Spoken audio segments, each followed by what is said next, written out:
ان الحمد للہ نحمده ونستعینه ونستغفره ونعوذ باللہ من شرور انفسنا ومن سیئات اعمالنا من يهده اللہ فلا مضل له ومن يضلل فلا هادی له واشهد ان لا الہ الا اللہ وحدہ لا شریک له واشهد ان محمدا عبدہ ورسولہ اما بعد فإن خير الحديث كتاب الله وخير الهدي هدي محمد صلى الله عليه وآله وسلم وشر الأمور محدثاتها وكل محدثة بدعة وكل بدعة ضلالة وكل ضلالة في النار. اعوذ بالله السميع العليم من الشيطان الرجيم من همزه ونفخه ونفثه. بسم اللہ الرحمن الرحیم. رب اشرح لی صدری ویسر لی امری واحلل عقدۃ من لسانی یفقہوا قولی. بسم اللہ الرحمن الرحیم. ان اللہ وملائکتہ یصلون علی النبی یا ایہا الذین آمنوا صلوا علیہ وسلموا تسلیما. اللہم صل علی محمد وعلی آل محمد کما صلیت علی ابراہیم وعلی آل ابراہیم انک حمید مجید. اللہم بارک علی محمد وعلی آل محمد کما بارکت علی ابراہیم وعلی آل ابراہیم انک حمید مجید. اللہم ربنا آتنا فی الدنیا حسنۃ وفی الآخرۃ حسنۃ وقنا عذاب النار. لا الہ الا انت سبحانک انی کنت من الظالمین. حسبنا اللہ ونعم الوکیل. یا حی یا قیوم برحمتک استغیث ولا حول ولا قوة الا باللہ العلی العظیم. ربنا آتنا من لدنک رحمۃ وہیئ لنا من امرنا رشدا. آمین. الحمدللہ آج 8 دسمبر 2019 کو قرآن کلاس نمبر 7 میں ہم انشاءاللہ تعالی سورۃ الفاتحہ کا آغاز کرنے جا رہے ہیں. پہلی جو 6 کلاسیں تھیں ہماری قرآن حکیم کے انٹروڈکشن سے ریلیٹڈ تھیں، جس میں میں نے 40 پوائنٹس کو ان ڈیپتھ کور کیا ہے.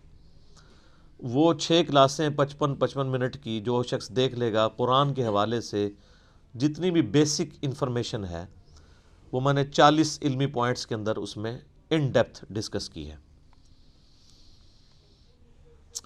آج چونکہ قرآن حکیم کا باقاعدہ آغاز ہونے جا رہا ہے، سورۃ الفاتحہ قرآن حکیم کی پہلی سورت ہے اور یہ پورے قرآن کا مقدمہ بھی ہے.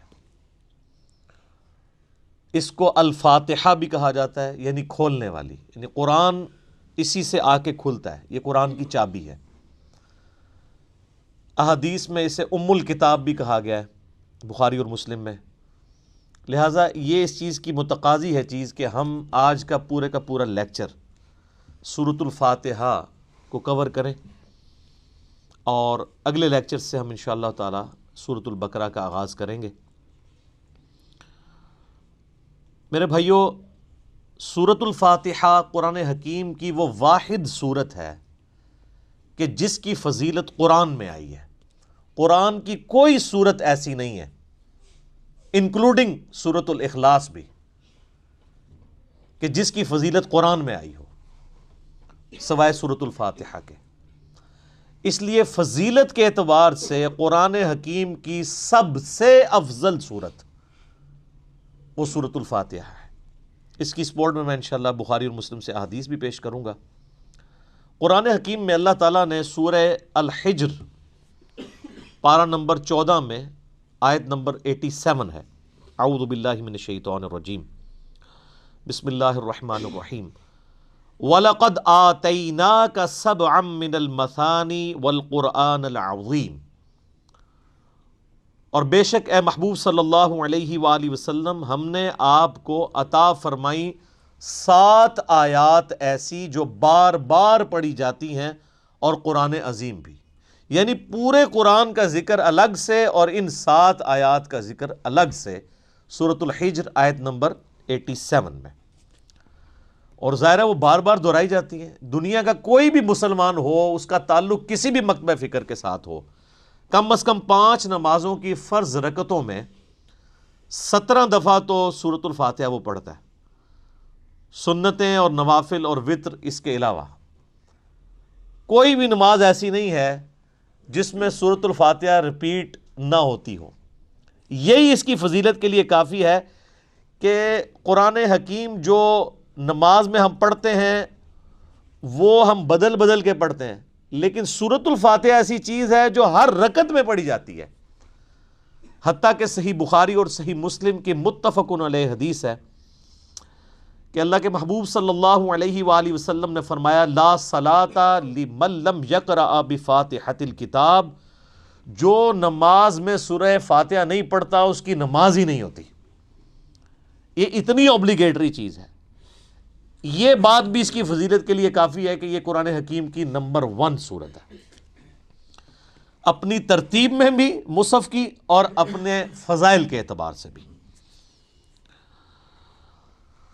قرآن حکیم کی یہ سب سے عظمت والی سورت ہے۔ اس کی سپورٹ میں صحیح بخاری میں ایک بڑی مشہور حدیث ہے کہ سیدنا ابو سعید ابن معلہ رضی اللہ تعالی عنہ کہتے ہیں کہ میں ایک دفعہ مسجد نبوی میں نماز پڑھ رہا تھا تو اللہ کے محبوب صلی اللہ علیہ وآلہ وسلم نے مجھے آواز دی، تو میں چونکہ نماز میں مشغول تھا میں نے جانے میں تاخیر کر دی۔ تھوڑی دیر بعد میں پہنچا تو آپ صلی اللہ علیہ وآلہ وسلم نے فرمایا کہ میں نے تمہیں آواز دی تھی، تم کیوں نہیں آئے؟ تو انہوں نے کہا کہ میں نماز پڑھ رہا تھا۔ تو آپ صلی اللہ علیہ وآلہ وسلم نے فرمایا، کیا تم نے اللہ کا یہ حکم نہیں سنا؟ سورۃ الانفال کی آیت آپ نے پڑھی، استجیبوا للہ والرسول اذا دعاکم، جب اللہ اور اس کا رسول تمہیں پکاریں فوراً ان کی آواز پہ لبیک کہو۔ اس کائنات میں ایک ہی ہستی ایسی ہے مخلوقات میں کہ جو اگر عین نماز کی حالت میں بھی کسی کو بلائیں تو نماز توڑ کر نہیں، نماز چھوڑ کر اسی حالت میں ان کی خدمت میں حاضر ہونا یہ فرض ہے، سورۃ الانفال کی اس آیت کے تحت اور بخاری کی اس حدیث کے تحت، اور وہ امام اعظم محمد رسول اللہ صلی اللہ علیہ وآلہ وسلم کی مبارک ذات ہے۔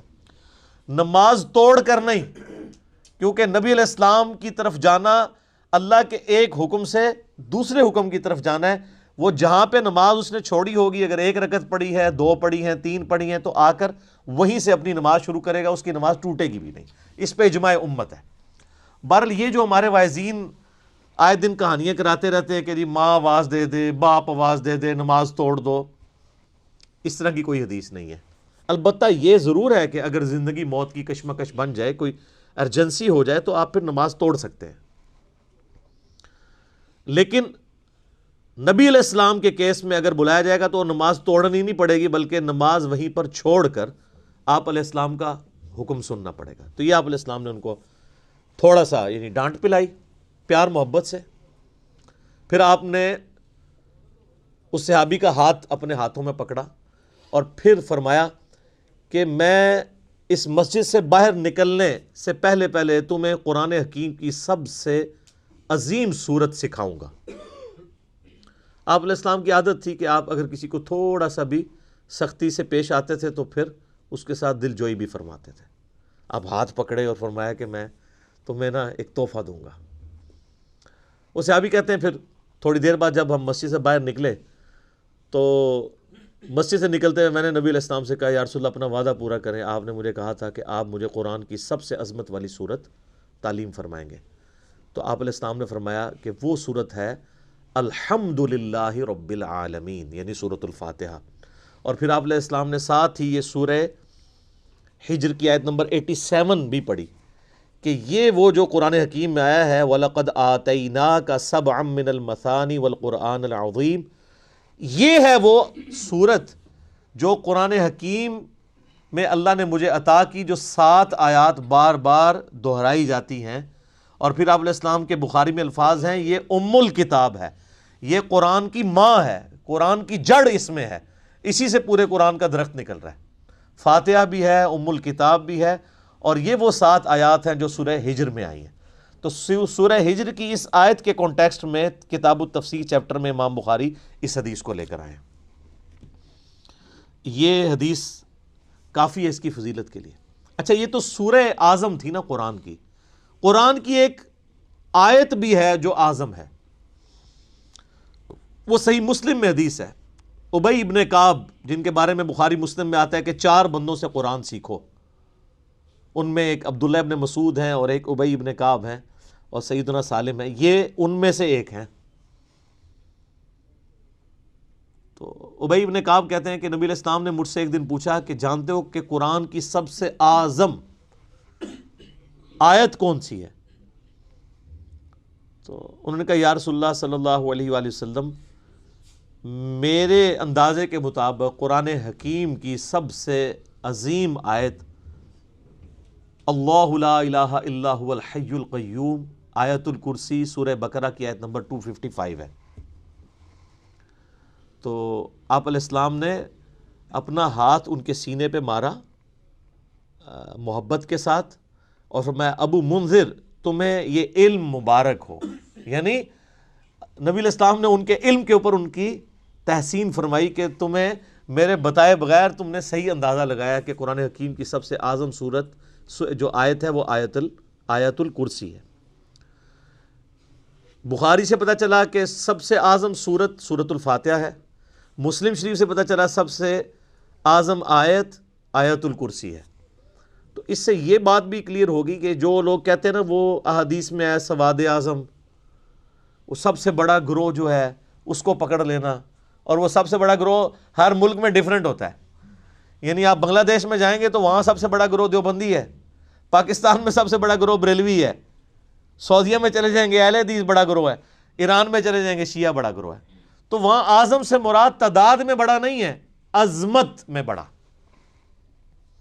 ورنہ سورۃ الفاتحہ کی تو 7 آیات ہیں اور سورہ بقرہ کی 286، تو وہ ہونی چاہیے تھی سورہ اعظم۔ اور آیت الکرسی سے بھی لمبی ایک آیت جو ہے وہ آیت دین جو ہے سورہ بقرہ کے اندر موجود ہے۔ تو یہ عظمت کا ذکر ہو رہا ہے۔ اچھا میرے بھائیو، صحیح مسلم میں ایک اور حدیث ہے، ابن عباس رضی اللہ تعالیٰ عنہما کہتے ہیں کہ نبی علیہ السلام کے پاس ایک دفعہ جبرائیل علیہ السلام بیٹھے ہوئے تھے۔ ظاہر صحابہ نے نہیں دیکھا، آپ علیہ السلام نے بتایا۔ تو اچانک ایک آواز ان کو زوردار سنائی دی، یہ صحیح مسلم کی حدیث ہے۔ تو حضرت جبرائیل علیہ السلام نے نگاہ اٹھا کے اوپر دیکھا اور کہا یا رسول اللہ، آج آسمان کا ایک ایسا دروازہ کھلا ہے جو آج سے پہلے کبھی نہیں کھلا تھا، اور اس دروازے سے ایک فرشتہ زمین پر اترا ہے۔ اتنے میں وہ فرشتہ حاضر ہوا نبی علیہ السلام کی خدمت میں۔ تو حضرت جبرائیل نے کہا کہ یا رسول اللہ، یہ وہ فرشتہ ہے، یہ آج سے پہلے دنیا میں کبھی نہیں آیا تھا، اور وہ دروازہ بھی آج سے پہلے کبھی نہیں کھلا تھا، اور یہ فرشتہ آپ کو سلام عرض کر رہا ہے، اور اللہ کا یہ پیغام لے کر آیا ہے کہ آپ کو بشارت ہو 2 ایسے نوروں کی جو آپ سے پہلے کسی پیغمبر کو نہیں دیے گئے۔ ان میں سے پہلی چیز سورۃ الفاتحہ ہے، اور دوسری چیز سورہ البقرہ کی آخری 2 آیات، آمن الرسول بما انزل الیہ من ربہ والمؤمنون۔ تو سورۃ الفاتحہ وہ نور ہے جو کسی پیغمبر کو نہیں دیا گیا سوائے ہمارے محبوب صلی اللہ علیہ وآلہ وسلم کے۔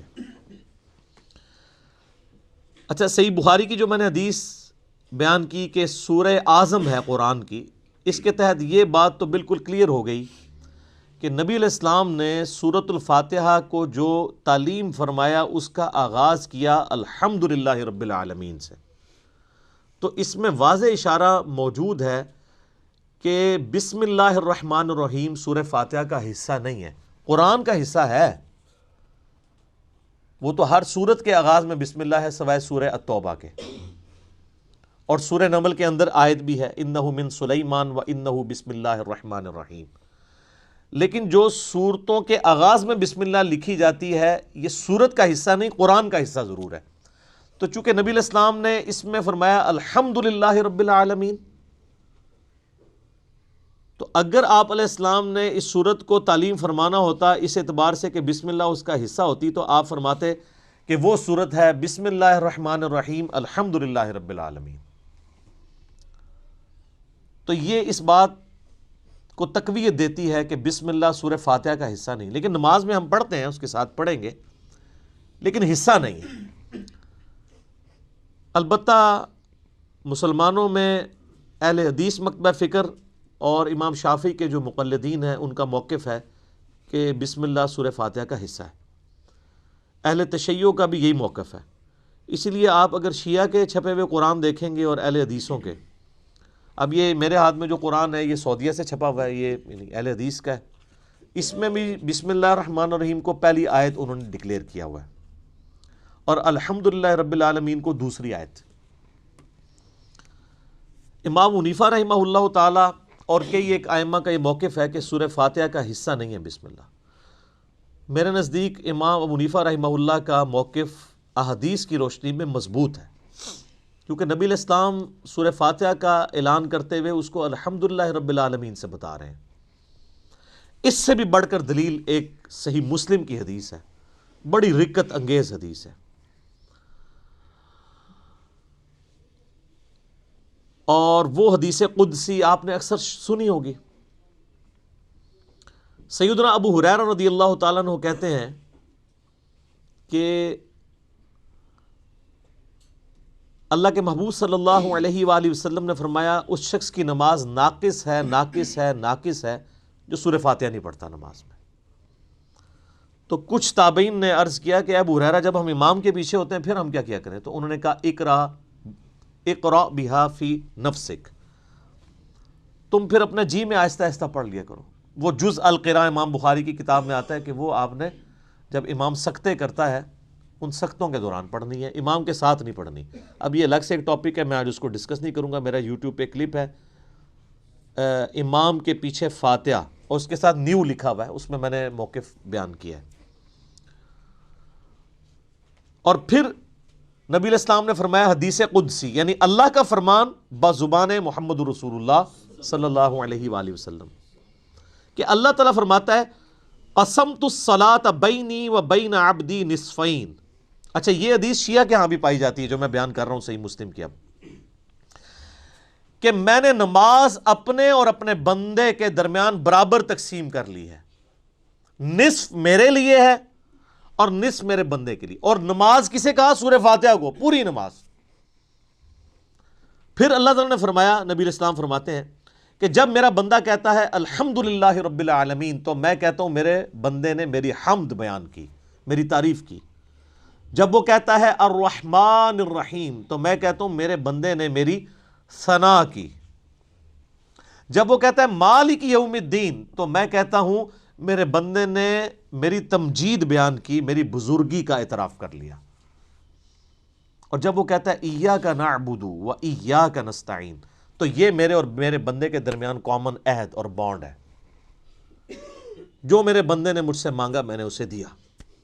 اور جب میرا بندہ کہتا ہے اہدنا الصراط المستقیم صراط الذین انعمت علیہم غیر المغضوب علیہم ولا الضالین آمین،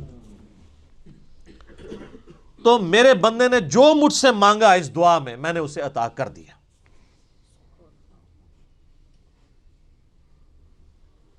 یہ حدیث بھی اس بات کا ثبوت ہے کہ سورہ فاتحہ کا حصہ بسم اللہ نہیں ہے، ورنہ تو یہ سٹارٹ یہاں سے ہوتی کہ جب میرا بندہ کہتا ہے بسم اللہ الرحمن الرحیم تو میں کہتا ہوں میرے بندے نے میرے نام سے آغاز کیا.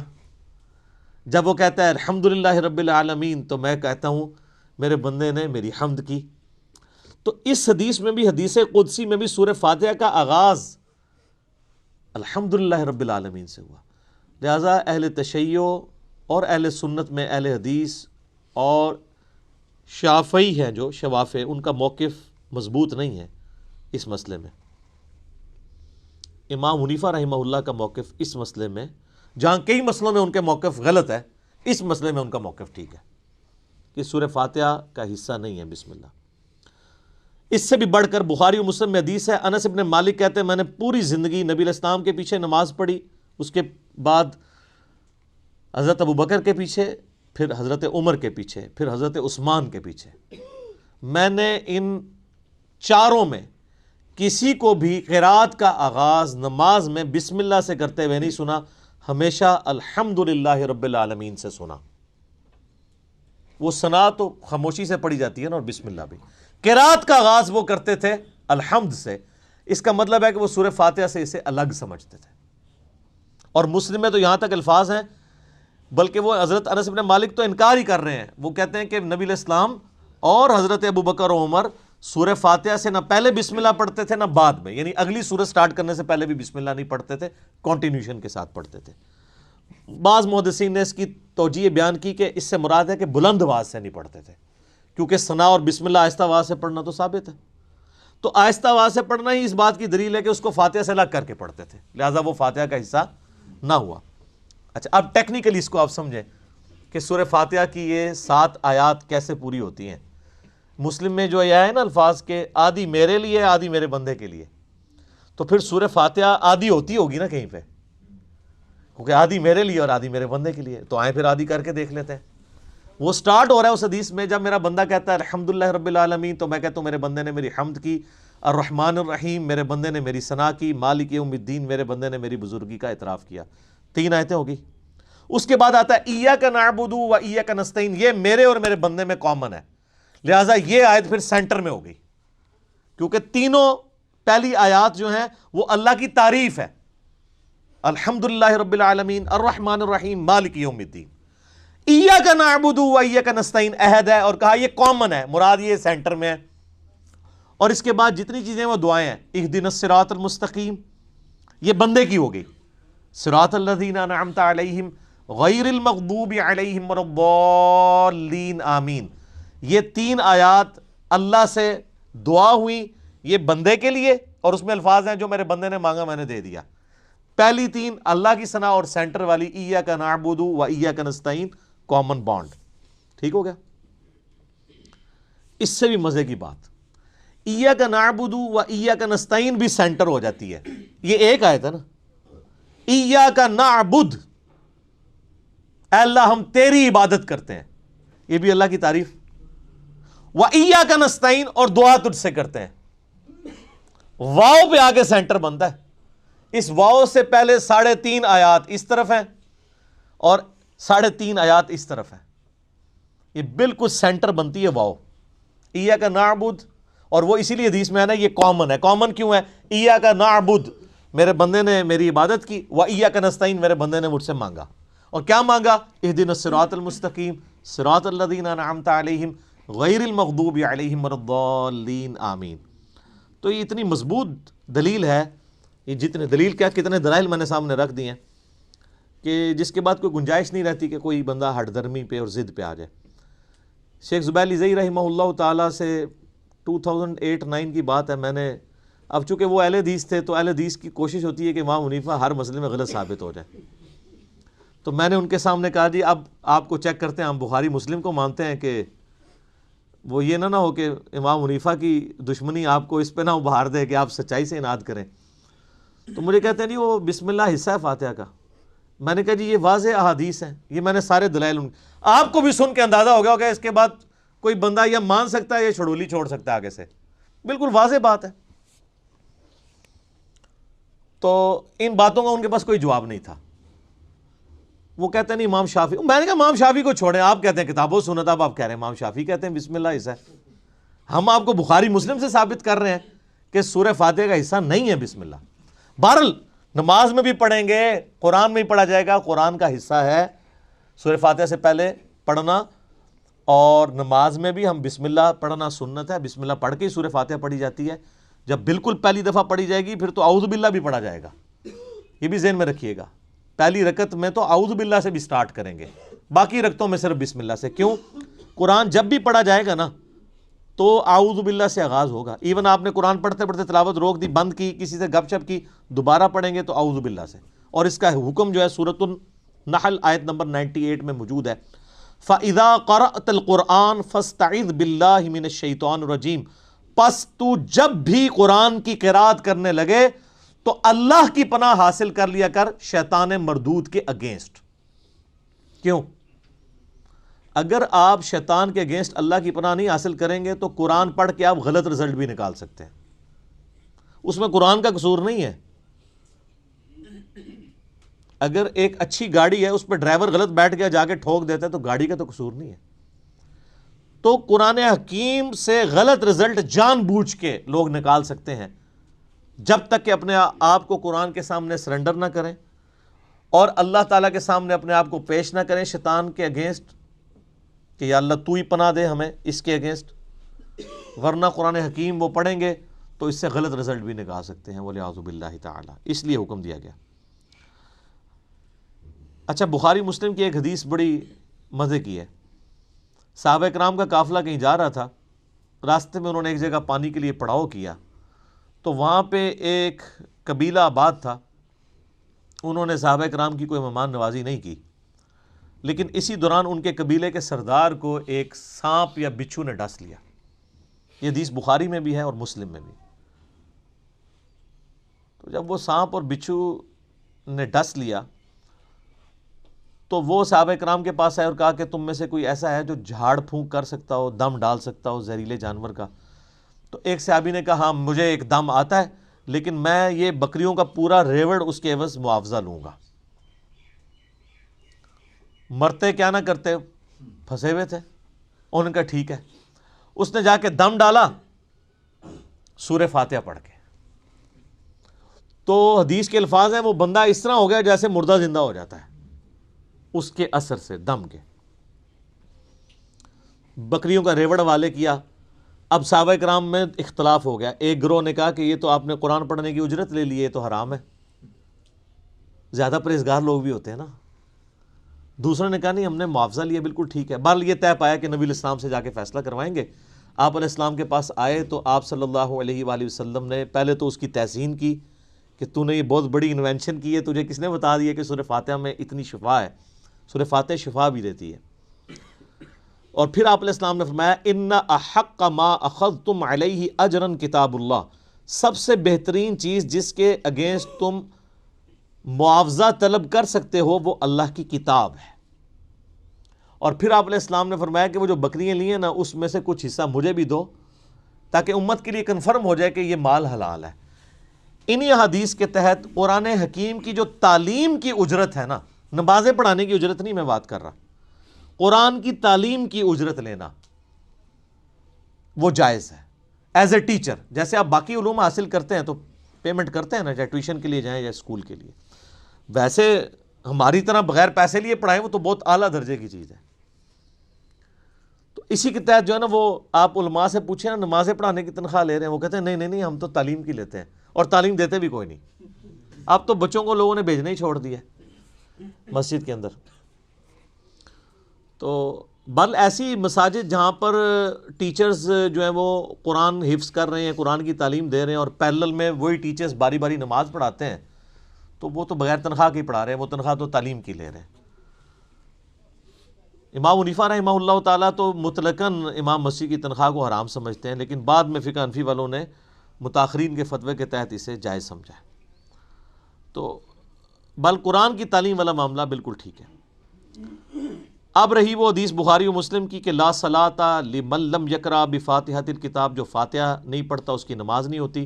اس پہ میرا آپ کلپ نیو امام کے پیچھے فاتحہ والا دیکھ لیں، میں نے یہ ثابت کیا ہے دلائل کی روشنی میں، پھر 20-25 منٹ اور لگ جائیں گے، کہ اگر تو جہری نمازیں ہیں تو آپ امام کی قرات غور سے سنیں گے، وہ قرآن کا حکم ہے واضح سورۃ الاعراف میں، وَإِذَا قُرِئَ الْقُرْآنُ فَاسْتَمِعُوا لَهُ وَأَنصِتُوا لَعَلَّكُمْ تُرْحَمُونَ، جب قرآن کی تلاوت ہو رہی ہو تو تم خاموشی اختیار کرو اور بڑے غور کے ساتھ سنا کرو تاکہ تم پر رحم کیا جائے۔ البتہ جو سری نمازیں ہیں جیسے عصر کی نماز ہے اور ظہر کی نماز ہے، اور جو جہری نمازیں ہیں ان کی بھی جو آخر والی رکعتیں ہیں وہ بھی سرن ہی ہوتی ہیں نا۔ اگر آپ دیکھیں گے نا تو صرف 6 رکعتیں ہیں جن میں اونچا قرآن پڑھا جاتا ہے، باقی 11 رکعتیں 17 میں سے ان میں سرن پڑھا جاتا ہے، اور نوافل تو سارے سرن پڑھے جا رہے ہوتے ہیں۔ تو ان میں آپ امام کو غور سے سنیں، اور اگر امام سکتہ دے دے، جیسے جز القراء میں امام بخاری نے مقدمہ یہ پیش کیا ہے کہ قرآن کہتا ہے کہ جب قرآن پڑھا جائے خاموشی سے سنو، حدیث کہتی ہے فاتحہ کے بغیر نماز نہیں ہوتی، تو وہ کہتے ہیں اس کا آپٹیمل سولوشن یہی ہے جو سنن ابی داؤد میں حدیث بھی ہے کہ نبی علیہ السلام سکتے کیا کرتے تھے، رکوع میں جانے سے پہلے ایک سکتہ ہوتا تھا، اور حضرت ابو ہریرہ کہتے ہیں کہ امام کے سکتے کو فاتحہ کے لیے غنیمت سمجھو، جز القراء میں۔ لہٰذا مسلم کی جو حدیث ہے نا اقرا بہا فی نفسک، اس میں حضرت ابو ہریرہ یہ نہیں کہہ رہے کہ امام کے ساتھ ساتھ جی میں پڑھو، وہ سکتے کا ہی ذکر کر رہے ہیں کیونکہ دوسری جگہ اس کی تفسیر موجود ہے۔ تو یہی موقف امام ابن تیمیہ کا بھی ہے، حالانکہ اہل حدیث امام ابن تیمیہ کو بڑا مانتے ہیں، لیکن امام ابن تیمیہ جو ہے وہ جہری نمازوں میں سننے کے اور سرن میں پڑھنے کے قائل ہیں۔ شیخ البانی بھی یہی موقف رکھتے ہیں، مولانا مودودی رحمہ اللہ کا بھی یہ موقف ہے، ڈاکٹر اسرار صاحب کا بھی یہ موقف ہے، اور ایون جو سعودیہ سے قرآن چھپتا ہے احسن البیان، اس میں بھی لکھا ہوا ہے کہ قرآن اور حدیث دونوں پہ عمل کرنا چاہیے، جب امام قرات کر رہا ہو تو خاموشی سے سننی چاہیے، اور سکتے میں پڑھنا چاہیے اگر سکتے میں آپ کو موقع ملے۔ ایون حافظ ابن کثیر نے بھی تفسیر ابن کثیر میں آ کے اینڈ پہ اسی موقف کو ہی ترجیح دی ہے، اور یہی موقف امام مالک رحمہ اللہ تعالیٰ کا ہے جو سب سے مضبوط موقف ہے۔ میں نے اس کے دلائل بھی اور پورے ان کا جو کاؤنٹر نیریٹو ہے، اب ظاہر ہے کہ یہ موقف اڈاپٹ کریں گے تو آپ کو حنفیوں کے ساتھ بھی منہ ماری کرنی پڑے گی اور اہل حدیث کے ساتھ بھی، تو اس کے لیے آپ میرا وہ کلپ دیکھ لیں تو آپ کو انشاءاللہ کلیئر ہو جائے گا۔ لاکھوں لوگوں نے وہ کلپ دیکھا ہے، آپ لکھیں امام کے پیچھے فاتحہ نیو، ایک طرف ایک اہل حدیث مولوی کی تصویر لگی ہوئی ہے، ایک طرف ایک دیوبندی مولوی کی، سینٹر میں ایک عام مسلمان کی۔ تو وہ اس کلپ میں نے یہ ساری باتیں کھول کے بیان کی ہیں، آج میں اس چیز کو سکپ کر رہا ہوں تاکہ گفتگو لمبی نہ ہو جائے۔ اب آلموسٹ 25 منٹ رہ گئے پیچھے، تو ہم اللہ کا نام لے کے سورہ الفاتحہ کا آغاز کرتے ہیں۔ اعوذ باللہ من الشیطان الرجیم، بسم اللہ الرحمن الرحیم، الحمد للہ رب العالمین۔ تمام تعریفیں اس اللہ کے لیے ہیں جو تمام جہانوں کا پالنے والا ہے، یہ بھی ترجمہ درست ہے، اور تمام جہان والوں کا پالنے والا ہے، یہ ترجمہ بھی عربی لنگوسٹک کے اعتبار سے درست ہے۔ تمام جہان سے مراد جیسے اب جتنی سپیشیز دنیا میں آباد ہیں وہ ہر ایک کا ایک اپنا جہان ہے، پرندے ہیں، پرندوں کا ایک اپنا جہان ہے، حیوانات ہیں، ان کا اپنا ایک جہان ہے، ایک نباتات کی سپیشیز ہیں۔ اس وقت روئے ارض پہ آلموسٹ 2 ملین سپیشیز دریافت ہو چکی ہیں، نباتات حیوانات کی ملا کر، اور ایک ایک سپیشیز آگے بلینز میں۔ انسان ہی دیکھ لیں 7.5-8 ارب کے قریب ہیں، اور باقی حشرات الارض اگر آپ گننا شروع کریں نہ ختم ہونے والے۔ تو یہ تمام کا پالنے والا کون ہے؟ اللہ۔ الرحمن الرحیم، وہ انتہائی رحم فرمانے والا ہے۔ الرحمن کہتے ہیں جیسے اسی سے لفظ یہ اسی یعنی آپ سمجھ لیں عربی لنگوسٹک کے اعتبار سے طوفان بھی عربی کا لفظ ہے نا، یعنی ٹھاٹھے مارتا ہوا سمندر ہے اس کی رحمت کا، اور سمندر تو کبھی کبھی جوش میں آتا ہے نا، اللہ کی رحمت وہ ہے کہ الرحیم مستقل رہتی ہی ٹھاٹھے مارتے ہوئے سمندر کی طرح ہے، الرحمن الرحیم۔ حتیٰ کہ بخاری و مسلم میں حدیث ہے، نبی علیہ السلام نے فرمایا اللہ تعالیٰ نے مخلوقات کی پیدائش سے پہلے اپنے پاس اپنے عرش پہ یہ عبارت لکھ لی تھی کہ میری رحمت میرے غضب پہ بھاری رہے گی۔ قرآن میں بھی ہے وَكَتَبَ عَلَى نَفْسِهِ الرَّحْمَةِ، کہ یہ اللہ نے اپنے اوپر خود لازم کر لیا کہ میں ہر حال میں رحم ہی کروں گا۔ رحم والا جو اللہ تعالیٰ کا پہلو ہے یہ ڈومیننٹ ہے۔ سورہ فاتحہ جو ہے وہ ذہن میں رکھیے گا قرآن کی ماں ہے، ام الکتاب ہے، فاتحہ ہے، قرآن کھولنے والی چیز ہے۔ تو اس میں جو جو چیز آ رہی ہے نا اس کی جڑ پڑ رہی ہے نا، وہ پورا قرآن اسی جڑ سے پھر اگنے والا وہ بڑا تناور درخت ہے۔ ہر چیز کی جڑ سورہ فاتحہ میں۔ مالک یوم الدین، وہ مالک ہے قیامت کے دن کا۔ دنیا میں تو کئی بادشاہ ہیں، اس کی اجازت سے، اس کی مرضی سے نہیں، اجازت سے۔ اجازت یہ ہے کہ کھلی چھٹی ہے، مرضی نہیں کہ وہ غلط کام کرے، وہ بس اللہ نے 2 راہیں دکھا دی ہیں، انا ہدیناہ السبیل اما شاکرا و اما کفورا۔ ہدایت کا راستہ واضح کر دیے، چاہے تو شکر گزاری کی روش اختیار کرو، خواہ ناشکری کی۔ لیکن قیامت کے دن صرف اللہ ہی کا حکم چلے گا. دنیا والے جتنے احکامات ہیں یہ سب کے سب پاورز لوگوں کی طرف سے جو اللہ تعالیٰ نے دی ہیں وہ سلب کر لی جائیں گی. لمن الملک اليوم للہ الواحد القہار. آج کس کی بادشاہت ہے؟ اس قہار کی جو سب پہ چھایا ہوا ہے. قہار کہتے ہیں سب پہ چھانے والا. تو قیامت کے دن کا مالک ہے. یہ ایک ایک آیت کے اوپر ایک ایک گھنٹہ بولا جا سکتا ہے، لیکن چونکہ ہم نے پورا قرآن کور کرنا ہے تو وہ اس میں ساتھ ساتھ آیات آئیں گی کراس ریفرنس کے طور پہ. ایاک نعبد و ایاک نستعین. تعریف کرنے کے بعد اے اللہ ان ساری چیزوں کے ہوتے ہوئے حق تو یہ ہے کہ عبادت بھی تیری ہوگی، دعا بھی تجھی سے کی جائے گی. اے اللہ ہم صرف تیری ہی عبادت کرتے ہیں اور کرتے رہیں گے، تجھی سے مدد مانگتے ہیں اور تجھی سے مانگتے رہیں گے. کیونکہ یہ مضارع کا صیغہ ہے جو کنٹینیوشن ہے. پریزنٹ ٹینس اور فیوچر ٹینس عربی میں ایک ہی ہوتا ہے. ہمارے تو تین ہوتے ہیں نا اردو میں اور انگلش میں، پاسٹ، پریزنٹ اور فیوچر. عربی میں فیوچر اور پریزنٹ کے لیے ایک ہی صیغہ استعمال ہوتا ہے، وہ یہاں پہ استعمال ہوا ہے. ایاک نعبد و ایاک نستعین. اور اگر اس کو دعائیہ بنائیں گے جس طرح کہ اعلیٰ حضرت نے ترجمہ کیا ہے، احمد صاحب بریلوی صاحب نے، انہوں نے بہت زبردست ترجمہ کیا. انہوں نے کہا اے اللہ ہم صرف تیری ہی عبادت کریں اور صرف تجھی سے مدد چاہیں. یہ علیحدہ بات ہے کہ وہ خود اور ان کے ماننے والے غیر اللہ سے بھی مانگتے رہے ہیں. ترجمہ ٹھیک کیا ہے. اسی لیے میں کہتا ہوں قرآن میں کوئی چیز نہیں داخل ہو سکتی. قرآن کا ترجمہ فٹ ہے، آپ کسی کا اٹھا کے دیکھ لیں، ترجمہ سب نے ٹھیک کیا ہوا ہے. اچھا عبادت میں تو دعا بھی شامل ہے. جامعہ ترمذی میں حدیث ہے، سنن نسائی میں حدیث ہے، ابن ماجہ میں الدعاء هو العبادہ، دعا عبادت ہے. تو جب دعا عبادت ہے تو ایاک نعبد میں دعا شامل تھی. یہ پھر ایاک نستعین کیوں آیا؟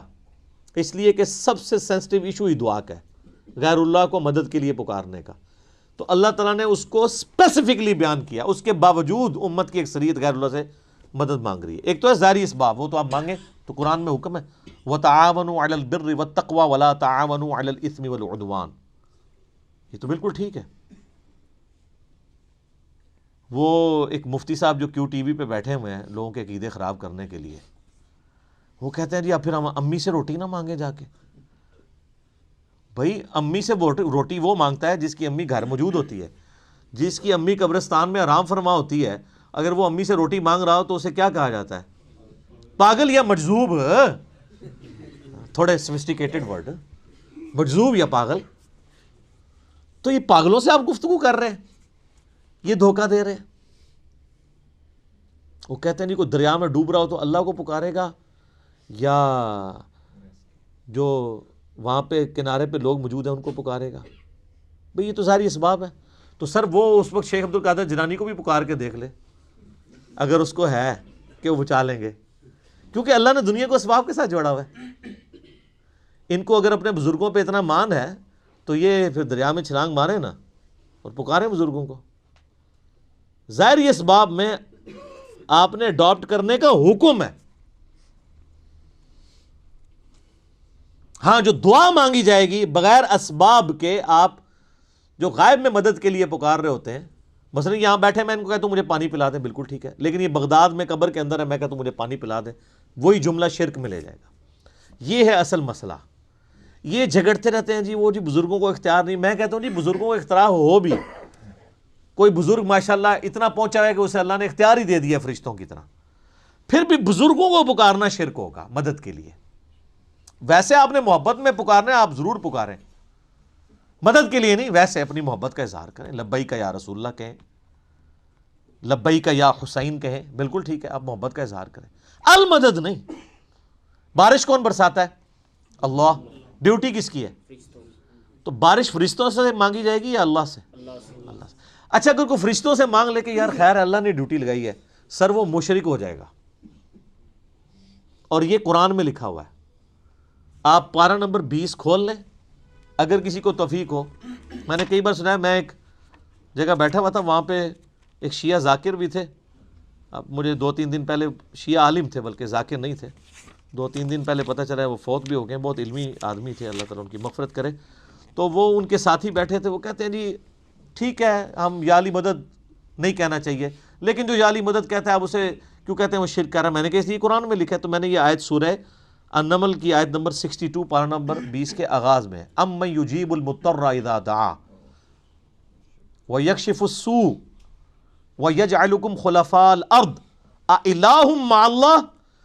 بھلا بتاؤ تو کون ہے جو مصیبت میں گھرے ہوئے شخص کی فریاد کو سنتا ہے اور اس کی تکلیف اس سے دور کرتا ہے اور تمہیں اپنے ماں باپ کے مرنے کے بعد خلیفہ کرتا ہے اس زمین پر. أَإِلَٰهٌ مَّعَ اللَّهِ. کیا اللہ کے ساتھ کوئی اور الہ بھی ہے جس کی یہ کوالٹی ہو؟ قلیلا ما تذکرون. بڑے کم لوگ ہی نصیحت پکڑتے ہیں. تو میں نے کہا اللہ تعالیٰ کہہ رہا ہے کہ جس کے بارے میں تمہارا یہ عقیدہ ہے نا کہ وہ مصیبت اور پریشانی میں تمہارا مشکل کشا ہے تو گویا الہ ہے وہ. اور سب سے پہلے تو مولا علی ان کے گریبان پکڑیں گے جنہوں نے مولا علی کے بارے میں عقیدہ گھڑ لیا. مولا علی بھی اپنی نمازوں میں اللہ کو پکارتے تھے. مولا علی کا ماننے والا بھی وہ ہوگا جو اللہ کو پکارے گا. پھر بڑے بڑے دھوکے ہیں جی ان کے. وہ کہتے ہیں جی وہ جی غیر اللہ سے مدد کہتے ہیں حرام ہے. اور کون کہتا ہے غیر اللہ سے مدد حرام ہے؟ آپ یہودی سے بھی مدد لیں. بخاری مسلم میں حدیث ہے نبی علیہ السلام جب فوت ہوئے ہیں آپ کی زرہ ایک یہودی کے پاس گروی رکھی ہوئی تھی لیکن جو سامنے موجود نہیں اس سے تو نہیں آپ اسباب کے طور پہ مدد لے سکتے. وہ جی قرآن میں غیر اللہ سے مدد کہا ہے کدھر ہے جی؟ وہ کہتے ہیں وَاسْتَعِینُوا بِالصَّبْرِ وَالصَّلَاةِ. نماز اور صبر سے اللہ کی مدد چاہو. تو وہ مدد تو اللہ کی چاہ رہے ہیں یا یہ کہہ رہے ہیں کہ المدد یا نماز میری مشکل کشا، المدد یا صبر مشکل کشا. آگے نہیں پڑھتے ان اللہ مع الصابرین، صبر کرنے والوں کے ساتھ اللہ ہوگا. وہ کہتے ہیں جی حضرت عیسیٰ علیہ السلام نے کہا تھا من انصاری اللہ، کون ہے جو اللہ کے لیے میرا مشکل کشا بنے؟ وہ تو ظاہری اسباب میں. ہمارے نبی علیہ السلام کے بھی صحابہ آپ کے جو ساتھی تھے وہ آپ کے اسباب میں آپ کے مشکل کشا تھے، لیکن وہ والا مشکل کشا نہیں کہ جو آپ وہ سمجھ رہے ہیں. ورنہ اگر نبی کا مشکل کشا صحابہ اکرام تھے تو پھر تو ان کا مرتبہ اوپر ہو گیا. تو وہ صرف صحابہ مشکل کشا نہیں تھے، وہ یہودی جس نے نبی علیہ السلام کی زرہ گروی رکھ کے آپ کو کچھ دیا تھا وہ بھی مشکل کشا ہے. اور سب سے بڑا مشکل کشا سورج ہے. سورج اگر ختم ہو جائے تو زمین پہ نہ نباتات اپنا اگ سکتی ہیں، نہ حیوانات ان نباتات کو کھائیں گے. سب کچھ ختم ہو جائے گا. دنیا میں ہواؤں کا چلنا، موسموں کا بدلنا، یہ سب کچھ سورج کی وجہ سے ہے. تو کوئی کہتا ہے المدد یا سورج. کسی کے ذہن میں یہ وہم بھی آتا ہے کہ سورج مشکل کشا ہے، حالانکہ آپ کے بزرگ تو کچھ بھی نہیں کر سکتے جو کچھ سورج کر رہا ہے، اور سورج کو موت بھی نہیں ہے، یہ آپ کے بابے مر چکے ہیں. تو کہیں نا المدد یا سورج. کہیں گے نہیں جی سورج کا کیا کمال ہے، وہ تو اللہ نے اس کی ڈیوٹی لگائی ہوئی ہے تو ہم اس کو کیوں پکارے، ہم اللہ کو کیوں نہ پکارے؟ تو بابوں کی بھی اگر ڈیوٹی لگی ہوئی ہے تو بابوں کو نہ پکارو. ویسے ڈیوٹی کو نہیں لگی ہوئی، اگر لگی بھی ہو for the sake of argument, تمہاری جعلی جو دلائل ہیں اس پہ ایگری کرتے ہوئے، پھر بھی ان کو نہیں آپ پکارو گے. شرک ہو جائے گا اور ناقابل معافی جرم ہو جائے گا. یہ اتنے سارے انہوں نے دھوکے دیے ہوئے ہیں اور زیادہ تر ظاہری اسباب کے ذریعے دے رہے ہوتے ہیں. وہ جی صحیح بخاری میں حدیث ہے ایک صحابی کی پنڈلی ٹوٹ گئی، وہ حضور کے پاس حاضر ہوا، آپ علیہ السلام نے ہاتھ پھیرا. بالکل ٹھیک ہے، لیکن آج اگر کسی کی پنڈلی ٹوٹے گی تو نبی علیہ السلام تو دنیا میں موجود نہیں ہے. اور اگر آپ کو اتنا شوق ہے تو آپ اپنی پنڈلی توڑیں، آپ کو روزہ شریف پہ لے جاتے ہیں، پتہ چل جائے گا جڑتی ہے کہ نہیں. نبی علیہ السلام دنیا میں موجود ہوں، ہم دعا کروانے کے لیے اپنے مسائل ان کے سامنے لے کے جائیں گے. تو اس میں کافی سارے دھوکے ہیں. میں نے 2.25 گھنٹے کا لیکچر دیا ہے دعا صرف اللہ ہی سے. مسئلہ نمبر 3 میرا ریسرچ پیپر نمبر 3 بھی ہے، دعا صرف اللہ ہی سے، جو ہزاروں لوگوں کے عقیدہ توحید کی اصلاح کا سبب بنا ہے. اسی کی ایکسٹینشن ہے مسئلہ نمبر 43 وسیلہ اور توسل کے صحیح احکام و مسائل.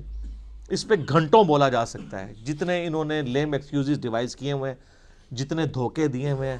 اور پھر وہ کہتے ہیں دیکھیں جی وہ اگر وہ جو آپ پتہ ہے پچھلے کچھ کئی سال پہلے خانہ کعبہ شریف میں کرین گری تو کہتے ہیں وہ بزرگوں کے ماننے والوں کو موقع مل گیا ان کا. یہ کہتے تھے خود کچھ حملے ہوتے ہیں مزاروں پہ نہیں روکتے، تو اللہ نے کون سی کرین روک لی؟ اور اللہ کا تو دعویٰ ہی کہیں نہیں ہے کہ میں روکوں گا. وہ ابرا کے لشکر کو ایک دفعہ ہی تباہ کیا ہے. یزید نے جب کعبے پہ چڑھائی کی ہے تو اللہ نے برباد نہیں کیا اس لشکر کو. دنیا بقدر ایفرٹ ہے. صحیح بخاری میں حدیث ہے قرب قیامت میں ایک پتلی ٹانگوں والا حبشی کعبے کی اینٹ سے اینٹ بجا دے گا. اللہ نے حفاظت وہ ابراہیم علیہ السلام کے لیے ایک دفعہ ہی آگ ٹھنڈی ہوئی ہے. کئی صحابہ جو ہیں وہ آگ میں جلائے گئے ہیں. رومن امپائر کی جنگوں میں تیل کے کڑاؤں میں ان کو ڈالا گیا. لیکن آپ کا دعویٰ ہے کہ آپ کے بزرگ سب کچھ کر سکتے ہیں. ہم کہتے ہیں پاکستان کی بجلی پوری کر دیں. اچھا یہ بزرگ جب بیمار ہوتے ہیں، یہ تو آغا خان میں اور شفا انٹرنیشنل میں جاتے ہیں، آپ بیمار ہوتے ہیں آپ کو اٹھا کے مزار پہ لے جاتے ہیں. آمدہ کوئی بزرگ بیمار ہو چیخیں بھی مارتا رہے، اس کو کہ نہیں سر دسو جانا کیڑے مزار تے ہے، اسپتال نہیں تو کھڑنا. دنیا کے مہنگے ترین ہاسپٹلز میں یہ علاج کرواتے ہیں. آپ کو کہانیاں کرائیں گے کہ ہمارے پاس لے کے آؤ ہم بائی پاس کریں گے. کوئی دنیا کا بزرگ جو ہے وہ مجھے ختنہ کر کے بتائے. بائی پاس تو بہت بڑی چیز ہے، بلیڈ مارے بغیر، کیونکہ بائی پاس تو بغیر بلیڈ کے کرتے ہیں نا. وہ سب جھوٹ فراڈ. اور صحیح ہو رہا ہے آپ کے ساتھ، کیونکہ آپ نے دین بین لوگوں کے حوالے کیا ہوا. تو دیکھیں پھر آپ کے ساتھ کیا کر رہے ہیں وہ. اہدنا الصراط المستقیم، اے اللہ ہمیں چلا سیدھے راستے پر. یہاں بھی دھوکے دیتے ہیں. اور یہ سارے ہی بزرگ ٹھیک ہیں، سارے ہی راستے ٹھیک ہیں. اور قرآن میں تو راستے آئے کہ ہی نہیں ہیں. قرآن میں گمراہی جمع کے سیغے سے آئی ہے، ہدایت ہمیشہ سنگولر کے سیغے سے. ظلمات آیا گمراہی کے لیے، نور آیا، انوار نہیں آیا. تو قرآن کا ترجمہ ہی غلط کر رہے ہو. اہدنا الصراط المستقیم، اے اللہ ہمیں چلا سیدھے راستے پر. صراط الذین انعمت علیہم، راستہ ان لوگوں کا، راستے نہیں. وہ کہتے ہیں چاروں ہی حق پہ ہیں، پانچوں ہی حق پہ ہیں، سارے ہی ٹھیک ہیں. راستہ ان لوگوں کا انعمت علیہم، جن پر تیرا انعام ہوا. اور یہ آیت پڑھ کے اپنے بابوں کے نام لینے شروع کر دیتے ہیں. یہ بابے تو جمے بھی نہیں سن اس ٹائم جدو آیت نازل ہوئی ہے. اور پھر یہ بابے بھی مختلف ہیں. بریلویوں کے انعمت علیہم جو ہیں وہ مغضوبی علیہم ہیں دیوبندیوں کے، اور دیوبندیوں کے انعمت علیہم جو ہیں بریلویوں کے مغضوبی علیہم ہیں، اور وہ ضالین بھی ہیں. تو بابوں کی کون سی آپ ہمیں ڈوز لگا رہے ہیں؟ کوئی بابے کا امن نہیں ہے. انعمت علیہم کون ہے؟ وہ سر سورہ النساء کی آیت نمبر 69 میں ہے، من النبیین والصدیقین والشہداء والصالحین. نبی ہیں، صدیقین ہیں، شہداء ہیں، صالحین ہیں. لیکن صالحین کون؟ ڈیفینیٹ تو صرف صحابہ اور اہل بیت ہے. اس کے بعد صرف ہماری اسیسمنٹس ہیں. اللہ کو پتہ ہے کیونکہ یہ وہی کا معاملہ ہے. تو راستہ، اور وہ راستہ کس کا ہے؟ اچھا راستہ اللہ کی طرف سے کسے عطا ہوتا ہے؟ بابے کو یا پیغمبر کو؟ اللہ کے کھاتے میں تو بابا کوئی ہوتا ہی نہیں ہے، پیغمبر ہی ہوتے ہیں، باقی سب فالوور ہوتے ہیں. لیڈر ایک، یہاں تو ان کو انہوں نے لیڈر بنا دیا ہوا نا، یہ فالوور تھے. اور وہ سر مسند احمد میں صحیح سند سے حدیث ہے، مشکات کی آپ کو پہلی جلد میں ملے گی. نبی علیہ السلام نے زمین پہ ایک لکیر کھینچی، ارد گرد ٹیڑھی لکیریں کھینچی، اور آپ نے وہ سیدھی لکیر پر انگلی رکھ کے سورہ الانعام کی آیت پڑھی، وَأَنَّ هَذَا صِرَاطِي مُسْتَقِيمًا، اور یہ کہ یہ ہے سیدھا راستہ جو میرا ہے، جو بالکل سیدھا ہے، مستقیم ہے. اسی کی پیروی کرو، ادھر ادھر کے راستوں کی پیروی مت کرنا، وہ تمہیں بہکا دیں گے. یہ ہے وہ چیز جس کی اللہ تمہیں وصیت کرتا ہے. یہ آیت آپ علیہ السلام نے پڑھی اور اپنے راستے کو کہا یہ سیدھا راستہ ہے. تو سیدھا راستہ نبی علیہ السلام کا ہے. ان نام یافتہ لوگوں کا راستہ نہیں ہے سیدھا. وہ تو بیچارے خود راستے پہ چل رہے ہیں.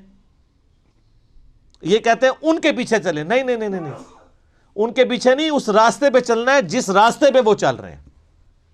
ان کے پیچھے نہیں چلنا، نبی علیہ السلام کے پیچھے چلنا ہے.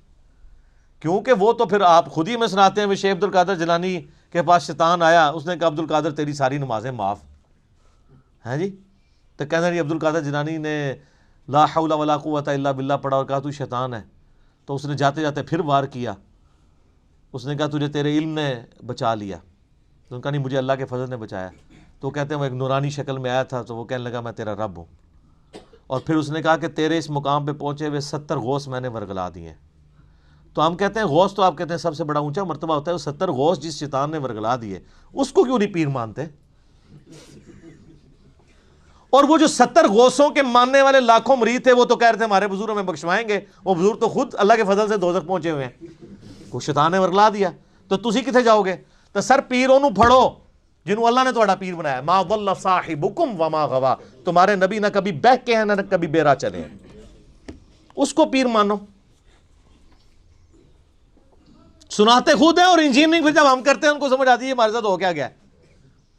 تو اس کا غوثوں کا تو اعتبار ہی کوئی نہیں. 70 غوث جو رگڑے گئے نے تو باقی کا کیا اعتبار ہے؟ تو نبی علیہ السلام کو اپنا امام مانے. تو صراط الذین انعمت علیہم نبی علیہ السلام کا راستہ. اچھا بخاری مسلم میں ایک حدیث ہے، ایک صحابی حاضر خدمت میں، یا رسول اللہ قیامت کب آئے گی؟ فرمایا کو تیاری کی ہے؟ کہ یا رسول اللہ بس موٹے موٹے فرض ہی پورے کرتا ہوں، زیادہ کوئی باتیں نہیں میرے پاس. یعنی باتوں سے مراد یہ نہیں ہے کہ نماز ہی نہیں پڑھتا ہوں، یعنی نفلی باتیں نہیں ہیں، کوئی نفلی روزے نہیں رکھتا، بہت تہجدیں اشراقیں نہیں پڑھتا، موٹا موٹا جو فرض دین ہے اس پہ چلتا ہوں. البتہ میں اللہ اور اس کے رسول سے محبت کرتا ہوں. تو نبی علیہ السلام نے فرمایا پھر اللہ اور اس کے رسول تیرے ساتھ ہوں گے. انس بن مالک کے بخاری مسلم میں الفاظ ہیں کہ ہمیں اسلام لانے کے بعد پوری زندگی حضور کے کسی فرمان سے اتنی خوشی نہیں ہوئی جتنے اس فرمان سے ہوئی کہ جو اللہ اور اس کے محبوب سے محبت کرتا ہے اللہ اس کا محبوب اس کے ساتھ ہوں گے. اور پھر انس بن مالک کے الفاظ ہیں بخاری کے اندر، اے اللہ میں رسول اللہ سے، ابو بکر سے، عمر سے محبت کرتا ہوں، گو میرے اعمال ان کے والے نہیں ہیں، لیکن پھر بھی تو قیامت والے دن مجھے ان کا ساتھ نصیب فرمانا. ہم بھی اللہ سے دعا کرتے ہیں کہ اللہ تعالیٰ قیامت الدن ہمیں نبی علیہ السلام، صحابہ کرام اور اہل بیت کا ساتھ نصیب فرمائے، آمین. تو یہ وہ لوگ ہیں انعمت علیہم، یہ انعمت علیہم پڑھ کے باپوں کے نام لینے شروع کر دیتے ہیں، فلانے علی سرکار، کاں علی سرکار، کتیاں علی سرکار، کوڑے علی سرکار، پتہ نہیں کیا کیا. یار میں کہتا ہوں ان جن کو بزرگ کلیم کر رہے ہیں ان سے نماز سنے نا، یہ تجوید کے ساتھ نماز، ترجمہ تو آتا ہی نہیں ہے، تجوید کے ساتھ نماز بھی نہیں آپ کو سنا سکتے، جس میں عین، حا، غین، قوف، ثا، سین، صاد، ذال اس کا فرق کر سکے. یہ آپ شروع ہی کریں گے کہ نہیں یہ تو انہوں نہیں یاد آئے گا، اور پھر کلیم کر رہے ہیں کہ آپ کو رسول اللہ تک پہنچائیں گے جو خود نبی علیہ السلام سے کوسوں دور ہیں. انعمت علیہم پھر کون ہوئے؟ ڈیفینیٹلی انبیاء کرام، صحابہ کرام اور اہل بیت. بس بعد میں آپ کی اور میری منہ شگافیاں ہیں، آپ کسی کو رحمت اللہ علیہ کہہ دیں، دوسرے لعنت اللہ علیہ کہہ دیں گے، وہ اپنی اپنی مرضی ہے، اس کی کوئی گارنٹی نہیں ہے. صراط الذین انعمت علیہم غیر المغضوب علیہم ولا الضالین، آمین. بچانا ان کے راستے سے کہ جن پر تیرا غضب ہوا اور جو گمراہ ہے. اور اس کے بعد بخاری مسلم میں الفاظ ہیں کہ نبی علیہ السلام سورہ فاتحہ جب بھی پڑھتے تھے تو آمین کہتے تھے. آمین آہستہ آواز میں، اونچی آواز میں، یہ بھی اختلاف ہے. بہرحال امام ترمذی نے پوری بحث کی ہے جس میں انہوں نے یہی راجع قول اختیار کیا ہے کہ جو جہری نمازیں ہیں ان میں آمین اونچی کہی جائے گی، اور جو زور اثر کی نمازیں ہیں اس میں آمین آہستہ کہی جائے گی. بہرحال آمین کہنا سنت ہے. یہ آمین قرآن کا حصہ نہیں ہے، اسی لیے سورہ فاتحہ جب قرآن میں لکھی ہوتی ہے کبھی غور سے آپ نے دیکھا نہیں وہاں آمین نہیں لکھی ہوتی، کیونکہ وہ نماز یعنی نماز میں سنت ہے، قرآن کا حصہ نہیں ہے. اور بخاری مسلم کے الفاظ ہیں کہ اس وقت فرشتے بھی آمین کہتے ہیں، اور جب امام آمین کہتا ہے تو جس کی آمین فرشتوں کے ساتھ مل جائے اللہ تعالیٰ اس کی مغفرت فرما دیتا ہے. اسی لیے اس چیز کا اہتمام کیا جاتا ہے کہ آپ ولضالین سے پہلے پہلے شامل ہو جائیں. تو یہ غیر المغضوب علیہم ولضالین، اس میں طویل خاص کے اعتبار سے تو ظاہر ہے کہ جو نبی علیہ السلام کی امت سے پہلی امتیں جو گمراہ ہوئی ہیں، جن پر اللہ کا غضب ہوا، وہ تو قرآن پھر ہمیں بتاتا ہے. ضربت علیہم الذلہ والمسکنہ یہودیوں کے بارے میں کہ اللہ تعالیٰ نے ان کو بندر اور خنزیر بنا دیا، کونوا قردۃ خاسئین، ان پر ذلت اور رسوائی اور غریب الوطنی مسلط کر دی، وہ آج تک مسلط ہے. اور ضالین گمراہ ہوئے لوگ وہ نصارہ ہیں کہ جن کے پاس یعنی سب کچھ شغف تھا معاملات میں لیکن غلو کیا دین کے معاملے میں، گمراہی کا راستہ اختیار کیا، باتیں بہت کی، حضرت عیسیٰ کو مانا لیکن ان کو ڈیونٹی میں کلیم کر دیا. یہودیوں کا مسئلہ تھا، یہ اہل علم تھے، اس کے باوجود جان بوجھ کر انہوں نے گمراہی کا راستہ اختیار کیا. آپ کو پتہ کتنے ہیلے بہانے یہ کرتے تھے. اس لیے اللہ نے کہا یہ مغضوب علیہم ہے، ان پہ اللہ کا غضب ہوا ہے، لعنت ہوئی بھی ہے. سورہ نساء میں آتا ہے نا کہ لعنتی ہیں یہ. عیسائیوں کو اللہ نے لعنتی نہیں کہا اس سختی کے ساتھ، کیونکہ ان میں اکثر لوگ سیدھے سادے تھے، گمراہ ہو گئے. لیکن ہے گمراہ ہے، یہ نہیں کہ ان کا سیدھا پن ان کو بچا لے گا، ایسا نہیں ہے. لیکن بڑا جرم ہے کہ جان بوجھ کے ایسا کرنا. تو غیر المغضوب علیہم جن پر اللہ کا غضب ہوا، والضالین اور جو گمراہ ہوئے. یہ آخری آیت ہے. اچھا وہ بعض لوگ کہتے ہیں وہ جی ہر ایک کی جگہ آیت پڑھی ہوئی، یہاں آیت نہیں پڑھی. یہ آیات کے جو نشان بھی ہیں نا، یہ بھی مطلب کوئی آپ پرانے مصحف اٹھائیں گے نا، اگر کلمی ان میں نہیں تھے، یہ تو ڈویژن بعد کی ہے. اندازے تو موجود تھے، یعنی جو آگے ہم گول وہ استعمال کرتے ہیں، تو عموماً جو قرآن چھپتے ہیں نا ان میں وہ والی غیر المغضوب علیہم ولا الضالین سے پہلے جو ہم پڑھتے ہیں نا صراط الذین انعمت علیہم، اس کے اوپر نہیں ہوا ہوتا، یعنی وہ گول نشان نہیں ہوتا، تو اس سے لوگ سمجھتے ہیں کہ شاید یہ پوری ایک آیت ہے تو پھر بسم اللہ کو شامل کریں گے تو 7 آیتیں پوری ہوں گی. نہیں، یہ 2 آیات ہیں. اور میں نے ٹیکنیکلی جو دلائل رکھے ہیں اس سے یہ چیز ثابت ہوتی ہے کہ سورہ فاتحہ کا حصہ بسم اللہ شریف نہیں ہے. اب یہ سورہ فاتحہ جو ہے اگر آپ اس کو اوور ویو کریں نا تو قرآن پاک میں جتنی بھی چیزیں بیان ہونی ہیں آئندہ آنے والے قرآن میں، سب کی جڑ اس کے اندر موجود ہے. اسلام کے بنیادی 3 عقائد کون سے ہیں؟ عقیدہ توحید، عقیدہ رسالت اور عقیدہ آخرت. یہی ہے نا، یہ تینوں عقیدے سورہ فاتحہ میں موجود ہیں. عقیدہ توحید الحمدللہ رب العالمین الرحمن الرحیم مالک یوم الدین ایاک نعبد و ایاک نستعین. عقیدہ آخرت مالک یوم الدین، بدلے کے دن کا مالک. اور اہدنا الصراط المستقیم صراط الذین انعمت علیہم عقیدہ رسالت، کیونکہ رسولوں کو اللہ تعالی راستہ اختیار کرتا ہے نا، وہی دیتا ہے نا آگے، امتوں کو رسولوں کے ذریعے دیا جاتا ہے. تو پورے قرآن کا جو یعنی آپ سمجھیں عقائد کی بنیاد اس صورت میں ہے کہ تمہیں مرنے کے بعد اپنے رب کے حضور پیش ہونا ہے، وہ قیامت کے دن کا مالک ہے.